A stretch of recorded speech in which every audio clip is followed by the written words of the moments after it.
Le Sénégal vit un moment décisif. Le 8 mai 2025, l'Assemblée nationale a pris une décision retentissante. Autoriser la poursuite judiciaire de 5 anciens ministres de l'administration de l'ex-président Macky Sall devant la Haute Cour de justice. Ces figures politiques de premier plan Mansour Faye, Aïssatou Sophie Gladima, Ndeye Saly Diop Dieng, Moustapha Diop et Ismaïla Madior Fall sont accusés de détournement de fonds publics, de décaissements irréguliers et de corruption à grande échelle, notamment dans la gestion des fonds alloués pendant la pandémie de Covid-19. Cette procédure, rare dans l'histoire du Sénégal, marque un tournant dans la lutte contre la corruption, portée par le président Bassirou Diomaye Faye, élu en mars 2024 avec un mandat clair, rompre avec les pratiques opaques du passé. Mais comment en est-on arrivé là? Quels sont les détails de cette affaire, les accusations précises et les enjeux pour l'avenir du pays?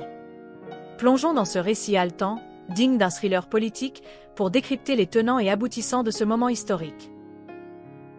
Le Sénégal, souvent salué comme un modèle de stabilité démocratique en Afrique de l'Ouest, n'a pas été épargné par les défis.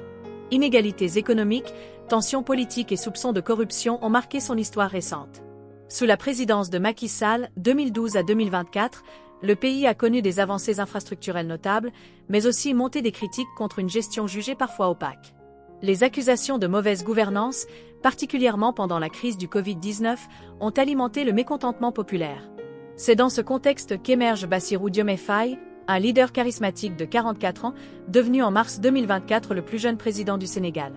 Porté par une vague de frustration contre les élites établies, Faye a fait de la lutte contre la corruption et de la transparence ses chevaux de bataille. Dès son arrivée au pouvoir, son gouvernement a lancé des enquêtes approfondies sur la gestion des fonds publics sous l'administration précédente, posant les bases de l'événement spectaculaire du 8 mai 2025. Au cœur de cette affaire se trouvent 5 anciens ministres, accusés de crimes financiers graves. Les allégations, étayées par des rapports parlementaires et des audits, dressent un tableau alarmant de mauvaise gestion et d'enrichissement personnel, souvent au détriment des Sénégalais les plus vulnérables. Examinons les charges qui pèsent sur chacun des accusés.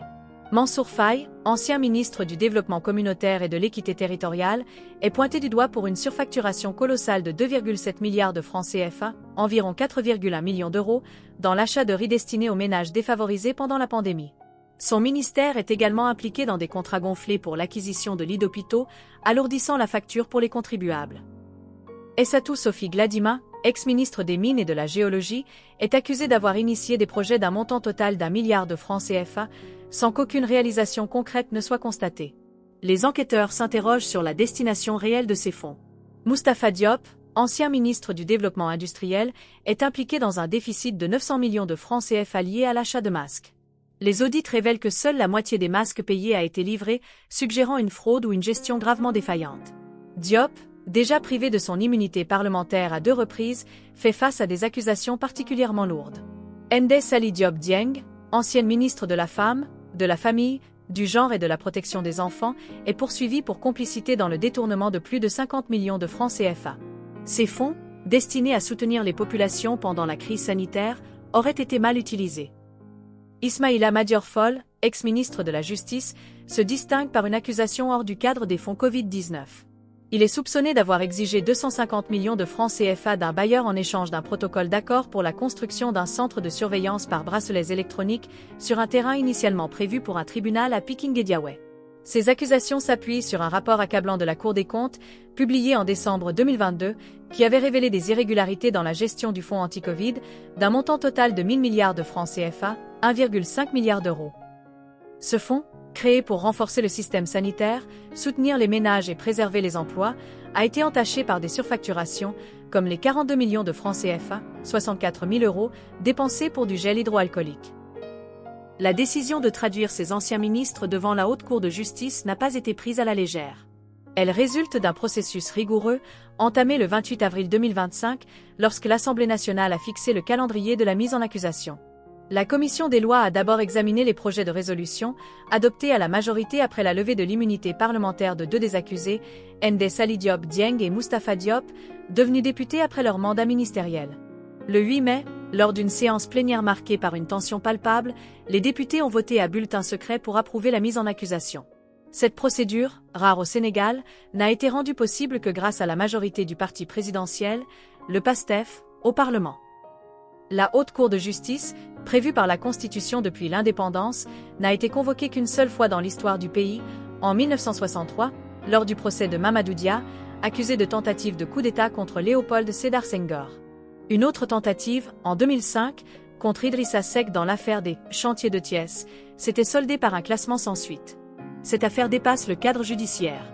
Elle incarne la volonté de Bassirou Diomaye Faye de marquer une rupture avec les pratiques de ses prédécesseurs. Pendant sa campagne, Faye avait promis de s'attaquer à la corruption endémique, un fléau qui a miné la confiance des Sénégalais envers leurs institutions. En lançant des enquêtes sur les anciens responsables de l'administration Sall, son gouvernement envoie un message clair. Personne n'est au-dessus de la loi. Mais cette croisade n'est pas sans risque. La mise en accusation de figures aussi influentes pourrait polariser davantage le paysage politique, déjà tendu. Les soutiens de Macky Sall dénoncent une chasse aux sorcières, tandis que les partisans de Faye y voient un acte de justice longtemps attendu. Le président devra naviguer avec prudence pour maintenir la cohésion nationale tout en poursuivant ses réformes. Ce procès devant la Haute Cour de justice, s'il a lieu, sera un test majeur pour la démocratie sénégalaise. Une condamnation des anciens ministres renforcerait la crédibilité de Faye et consoliderait son image de réformateur. À l'inverse, un échec ou des accusations de partialité pourraient fragiliser son mandat. Au-delà de la politique, cette affaire soulève des questions cruciales sur la gestion des crises futures. Comment le Sénégal peut-il garantir une utilisation transparente des fonds publics?